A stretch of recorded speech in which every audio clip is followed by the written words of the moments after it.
Fala galera, beleza? Todos bem? Espero que sim. Prontos para mais uma aula? Então vamos trabalhar. A propósito, como estão os estudos? Espero que estejam seguindo firmes aí nessa nossa reta final, hein? Final a prova já já chega. Então temos que estar afiado para realizar o melhor exame possível. Então façam a parte aí de vocês, para quem é da turma com tutoria, respondam as peças, mandem para a equipe do curso está corrigindo e devolver as correções para vocês verem como estão sendo avaliados, tá bom? Feito essas nossas considerações, vamos trabalhar. Então a peça de hoje vai ser os chamados memoriais.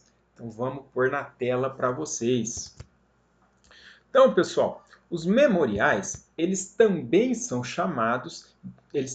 podem ser chamados de alegações finais na forma de memoriais.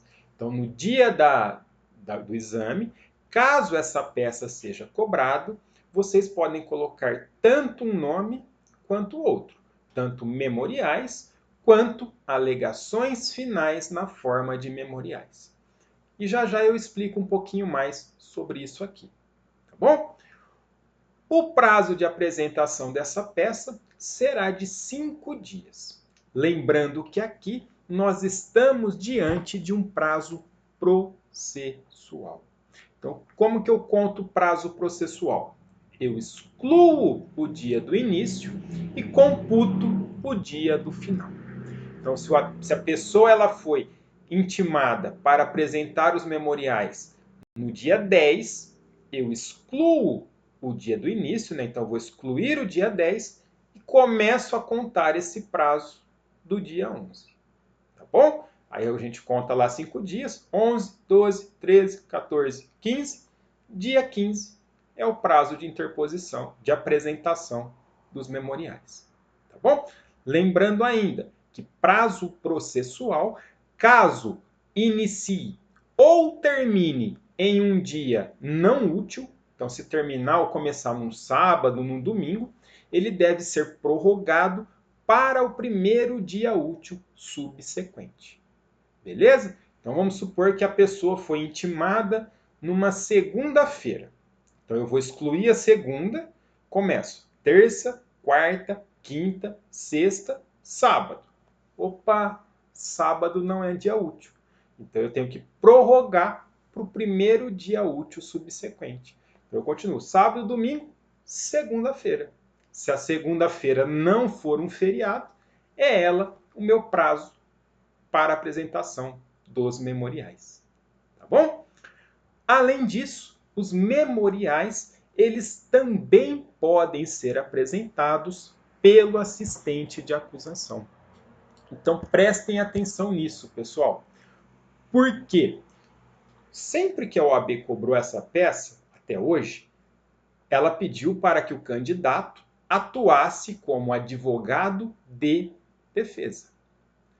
Entretanto, para a gente ser o mais completo possível, vamos trazer essa hipótese para que vocês saibam também. Né? Afinal de contas, se amanhã um exame de ordem falar que você foi contratado pela vítima do crime para atuar como assistente de acusação, vocês saibam que também podem apresentar os memoriais. E aí, nesse caso, como vocês estarão atuando em favor da vítima do delito, nos memoriais, o pedido vai ser para a condenação do acusado. Tá bom? Então fiquem atentos para isso, porque pode ser cobrado. Nunca foi, mas se a OAB resolver inovar, vocês já sabem dessa possibilidade. Beleza? E agora vem o ponto chave da aula, que é para a gente saber como identificar essa peça. Então, como eu vou saber que os memoriais são cabíveis no meu caso concreto? Para isso, vamos apresentar a nossa linha do tempo com vocês. Então, tá aí a nossa linha do tempo. Ela começa lá com o oferecimento da denúncia, depois o juiz vai recebê-la, citar o acusado para apresentar a sua resposta à acusação. Recebida essa resposta, o juiz vai designar a audiência de instrução. Após a audiência de instrução, é que nós teremos os memoriais. Tá bom? Então, qual é a dica para a gente identificar essa peça no dia da prova? Ela vai ser apresentada após a audiência de instrução e antes da sentença condenatória. Vejam que aqui é a última oportunidade das partes se manifestarem para convencer o juiz. Então, os memoriais, eles possuem justamente essa finalidade. É o último momento em que as partes tentarão convencer o juiz. Tá ok? Então, a nossa diquinha para vocês identificarem essa peça é que ela ocorrerá após a audiência e antes da sentença. Tá bom? Então, ó, só lembrando, se porventura no exame de vocês falar que não existiu a audiência de instrução, se for antes da audiência, a peça correta é resposta à acusação. Se for depois da audiência, a peça correta serão os memoriais. Tá bom? Então guardem aí a nossa linha do tempo. Então vou só sair aqui rapidinho. Quais são os fundamentos legais dos memoriais? E aqui, mais uma vez, nós vamos dividir os procedimentos em comum e o procedimento do júri. No procedimento comum, os memoriais, eles podem ser apresentados... no procedimento comum, os memoriais possuem duas possíveis fundamentações. A primeira delas está lá no artigo 403, parágrafo 3º. E vocês deverão utilizar esse artigo caso o probleminha demonstre que, em razão da complexidade do caso ou da quantidade de acusados, né, do excessivo número de acusados, o juiz converteu as alegações orais em memoriais. Tá bom? Então, ó, repetindo, devido à complexidade do caso ou do número de acusados, se o juiz converter as alegações orais em memoriais escritos, a fundamentação de vocês será o artigo 403, parágrafo 3º. Tá bom? Por outro lado, se no curso da audiência de instrução surgir algum pedido de diligência nova e o juiz deferi-lo, o fundamento legal vai ser o artigo 404, parágrafo único do Código de Processo Penal. Só corrigindo aí no slide que faltou o parágrafo único. Tá bom? Então está só 404, mas na verdade é 404, parágrafo único. Então, se cobrarem isso no dia da prova, se atentem para fundamentar a peça corretamente. E aqui eu já faço até uma observação. Na grande maioria das vezes, na peça prático, irão cobrar o 403, parágrafo 3º. Tá bom? Vai ser a complexidade da causa ou o excessivo número de acusados. Mas daqui a pouquinho a gente fala melhor disso aqui com vocês. Por outro lado, pessoal, no procedimento do tribunal do júri, não há uma previsão expressa sobre a possibilidade da conversão das alegações orais em memoriais escritos. Porém, a doutrina, de forma majoritária, ela entende que isso não faz sentido, né? Até porque no procedimento do júri pode surgir, por exemplo, a necessidade de uma diligência complementar. Então, nesse caso, realizada a diligência complementar, o correto seria o juiz decidir pelos memoriais na forma escrita. Tá bom? Além disso, o artigo 394, parágrafo 5º do Código de Processo Penal, ele estabelece para a gente que nós poderemos utilizar o procedimento ordinário, o procedimento comum, podemos aplicar, aliás, o procedimento comum subsidiariamente para os demais procedimentos. Tá? Então, por essa razão, fiquei aqui na tela na frente do fundamento, desculpe.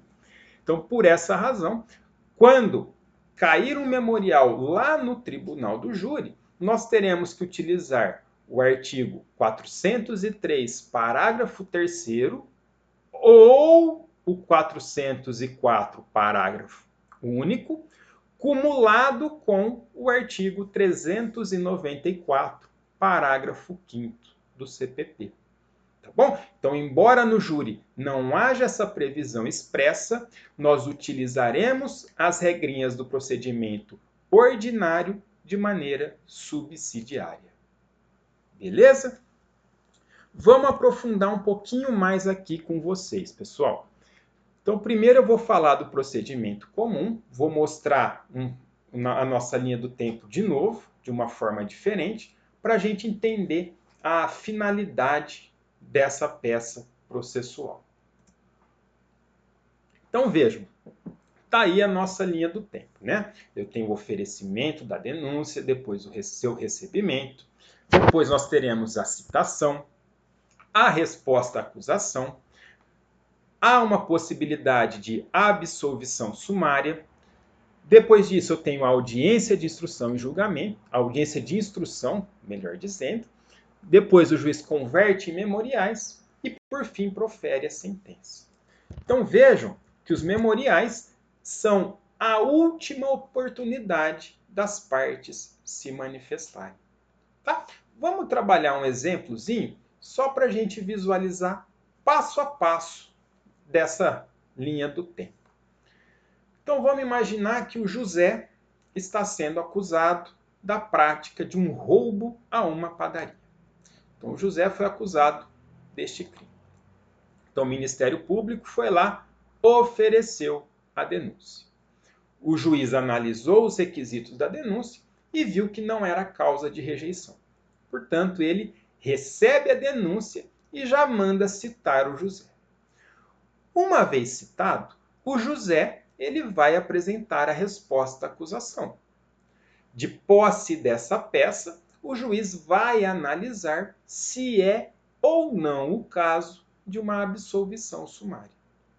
Suponhamos que o juiz entenda que não é caso de absolvição sumária, que ele precisa de mais elementos. Ele não está convencido que o José não praticou aquele crime.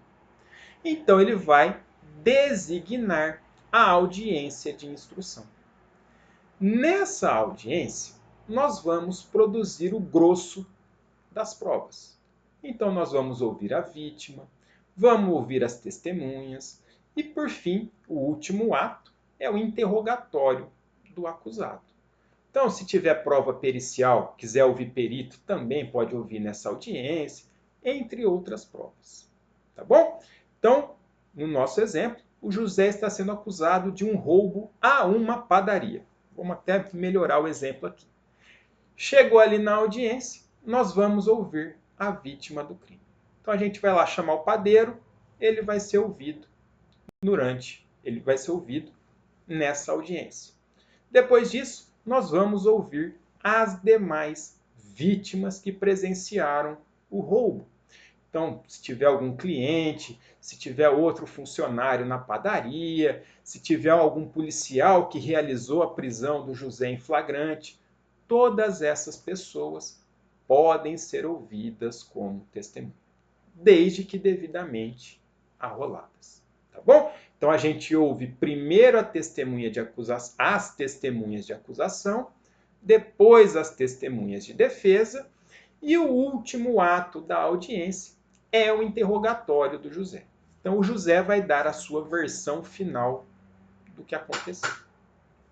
Feito tudo isso, das duas uma. Ou o juiz abre a possibilidade para as partes apresentarem as suas alegações orais, Isso está lá no artigo 403 caput. Então, o juiz ele pode dar 20 minutos para cada parte fazer as suas alegações. Esses 20 minutos são prorrogáveis por mais 10 minutos, caso necessário. E logo em seguida, ele profere a sentença na própria audiência. Tá? Porém, se for um caso muito complexo, ou se houver um número excessivo de acusados, ou ainda, se durante essa audiência foi requerida alguma diligência. Então, nessas hipóteses, o juiz ele pode converter as alegações orais em memoriais. Então, ele pode deferir, ele pode autorizar, né, ele pode conceder isso, para que as partes, no período de 5 dias sucessivamente, apresentem os seus memoriais. Tá bom? Na prática, isso é bastante comum. Então, vamos supor que de vez só o José, nós tivéssemos ali o José, o Mário e o João praticando esse assalto. Então, para a gente dar 20 minutos para cada parte se manifestar, só de alegação seriam pelo menos 1 hora, né? Mais os 20 minutos da acusação. Então, enfim, ficaria algo bem tumultuado no processo. Então, por essa razão, o juiz pode converter em memoriais. Tá bom? Então, por isso que a gente pode chamar essa peça de alegações por meio de memoriais, sob a forma de memoriais, sem problema nenhum. Beleza? E aí vejam, aqui é a última chance que eu tenho de convencer o juiz. Então, nesses memoriais, eu vou ter que alegar todas as matérias de defesa possíveis. E é justamente por isso que o exame de ordem gosta dessa peça processual. Então, essa peça ela já foi cobrada mais de uma vez. Por quê? Porque aqui o examinador ele vai analisar o seu conhecimento jurídico. Então, ele vai ver se você conhece as teses. Então, eu vou fazer teses principais e subsidiárias. Então, eu peço a absolvição do acusado. Se o juiz não entender pela absolvição, para que ele desclassifique o crime, para que ele aplique a pena no mínimo, para que ele fixe um regime benéfico, entre outros benefícios. Tá bom? Então é tudo que eu tenho para falar de defesa, eu tenho que colocar. Seja na forma principal, seja de forma subsidiária. Tá bom? Então essa é a finalidade dos memoriais no procedimento comum. Por outro lado, no procedimento do júri, nós vimos que há uma pequena diferença. Então, lá eu tenho o oferecimento da denúncia, depois o seu recebimento, a citação do acusado e a apresentação de resposta à acusação. Entretanto, aqui no júri, a resposta à acusação, conforme nós falamos na aula passada, ela está um pouquinho esvaziada. Então, depois dela, não acarretará na absolvição sumária do acusado. Pelo contrário, nós abriremos vista para o Ministério Público, depois o juiz realiza a audiência de instrução e aí, depois da audiência de instrução, ele abre a oportunidade dos memoriais. E aí, apresentados os memoriais, o juiz vai proferir a sua decisão, encerrando o chamado sumário de culpa.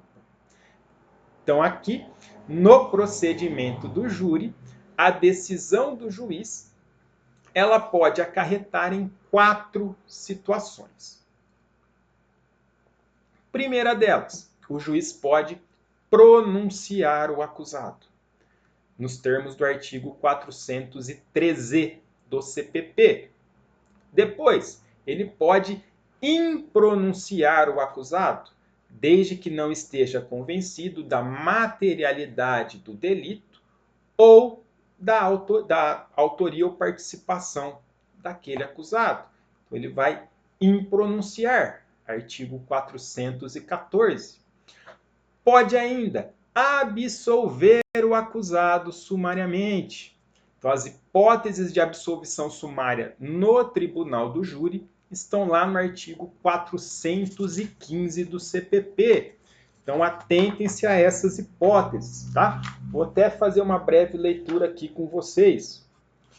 Então, ó, quando ele pode absolver no tribunal do júri? Primeira situação, se estiver provada a inexistência do fato. Segunda situação, se estiver provado não ser ele o autor ou partícipe da infração. Terceira possibilidade, quando o fato não constituir infração penal. E a quarta e última, quando for demonstrada uma causa de isenção de pena ou de exclusão do crime. Então, nessas hipóteses, o juiz absolverá sumariamente o acusado. E a quarta decisão, né, nesse procedimento aí para encerrar o sumário de culpa, é a desclassificação do delito, lá do artigo 419 do CPP. Então, o que é a desclassificação? É quando o juiz entende que aquele fato não é o crime narrado na denúncia. Então, vamos supor que o Pedro deu uma paulada no Paulo. Ó, ficou até uma paulada no Paulo aí. Então, nesse caso, nesse nosso exemplo, suponhamos que o Ministério Público tenha denunciado Pedro por tentativa de homicídio. Se chegar lá na mão do juiz, nessa primeira fase, e ele entender que essa paulada não foi uma tentativa de homicídio, mas sim um crime de lesão corporal, ele vai desclassificar o crime para o artigo 129. Tá bom? Então aí sai lá do juízo do tribunal do júri e vai para o juízo competente. Beleza? Então vejam que se o probleminha narrar uma situação que envolva o tribunal do júri, o pedido de vocês vão ser 3. Ou a impronúncia do acusado, ou a desclassificação do crime, ou ainda a absolvição sumária do acusado. Tá bom? Então, no júri, esses são os 3 pedidos possíveis. É claro que vocês, como advogado de defesa, não irão pedir a pronúncia do seu cliente, né? Vocês vão estar batalhando para que ele não vá a plenário do júri. Tá bom? Então vejam, mais uma vez, que é a última oportunidade da parte se manifestar, antes do juiz proferir a sua decisão final. Tá bom? Feita essa nossa introdução, né, essa explanação toda, vocês já entenderam a fundamentação legal, vimos o prazo, vimos a finalidade da peça, vamos agora para o nosso esqueleto geral, para a nossa estrutura dos memoriais. Então tá aí para vocês a estrutura. O comecinho vocês já sabem, né? Então lá em cima nós teremos o endereçamento. E aí então vocês devem se atentar no dia do exame para as informações trazidas pelo seu examinador. Então vocês vão ver todos os dados que ele trouxe. Se trouxer dados concretos, vocês vão apresentar essa peça no juízo competente. Então lembram quando nós trabalhamos a resposta à acusação? O exemplinho que nós fizemos em sala de aula? Mostrei para vocês lá o coração peludo do examinador, né? O que o examinador fez no dia da prova? Falou que o crime, quer dizer, que aquele crime, que o fato foi praticado e deu o nome da cidade. E aí depois, no meio do probleminha, falou que o Ministério Público ofereceu a denúncia no juízo competente. Então vocês tinham que, com base nessas informações, chegar à conclusão que o foro competente era Araruama, se eu não me engano, no Rio de Janeiro. Tá bom? Então atentem-se aos dados narrados pelo examinador. Depois do endereçamento, nós vamos para a informação básica do processo. Então, na linha de baixo, escrevam lá, autos número e deixam lá. Pulem uma linha, nós faremos a identificação das partes. Lembrando, pessoal, que aqui, a exemplo da resposta à acusação, nós já temos uma denúncia. Portanto, o acusado ele já foi qualificado no processo. Tá bom? Então, se ele já está qualificado, vocês simplesmente coloquem o nome do acusado, se o probleminha fornecer, vírgula, já qualificado nos autos em epígrafe, tal. Beleza? Depois de identificar o acusado, nós vamos identificar a peça e o seu fundamento legal. Então, aqui vocês vão colocar lá memoriais ou alegações finais sob forma de memorial. Tanto faz. E fazer a correta fundamentação. Então, isso é importante. Fundamentem a peça no artigo correto, no dispositivo legal correto. Tá? Se for em razão de diligências complementares, vocês coloquem artigo 404, parágrafo único. Se foi devido à complexidade da causa ou excessivo número de acusados, vocês vão fundamentar no artigo 403, parágrafo 3º do CPP. Tá bom? Então, fundamentem corretamente. Feito isso, identificado a peça, nós vamos abrir o primeiro tópico, que vai ser dos fatos. Ali, de forma bem sucinta, nós vamos resumir o que aconteceu. E aí depois nós vamos entrar no tópico principal da nossa peça, que é o tópico do direito. Então, dada a importância disso, eu vou gravar o próximo bloco só para nós trabalharmos as principais teses do direito. Tá bom? E aí lembrando que aqui nós vamos trabalhar com teses principais e subsidiárias. Então, nós vamos ter que alegar matéria de mérito, matéria preliminar, entre outros aspectos que a gente vai analisar com mais calma no nosso próximo bloco. Tá bom? Feito a análise do direito, nós passaremos aos pedidos. Então, os pedidos, eles corresponderão a cada um dos fatos alegados no direito. A cada uma das situações do direito vai corresponder a um pedido diferente. É claro que, em regra, o nosso pedido principal será a absolvição do nosso cliente. Mas teremos que fazer também os pedidos subsidiários. Então, a gente vai analisar isso também no próximo bloco. Feito tudo isso, o próximo passo é nós realizarmos o fechamento. Então, nesses termos, pede deferimento, local e data. Lembrando que o examinador gosta de pedir para vocês apresentarem a peça no último dia possível. Então, atentem-se às datas, tá? Na linha de baixo, advogado e OAB. Ponto final.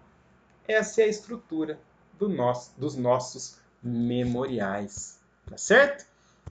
E aí, pessoal, só para a gente lembrar, no dia do exame, vocês não podem inventar dados, tá bom? Isso é muito importante. Só vamos trabalhar com aquilo que o examinador trouxe para a gente.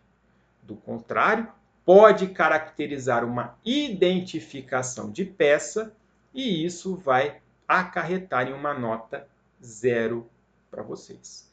Então, trabalhem apenas com os elementos da prova. Não inventem dados. Beleza? Então, vamos fazer um intervalo. Depois a gente volta trazendo o tópico do direito para vocês.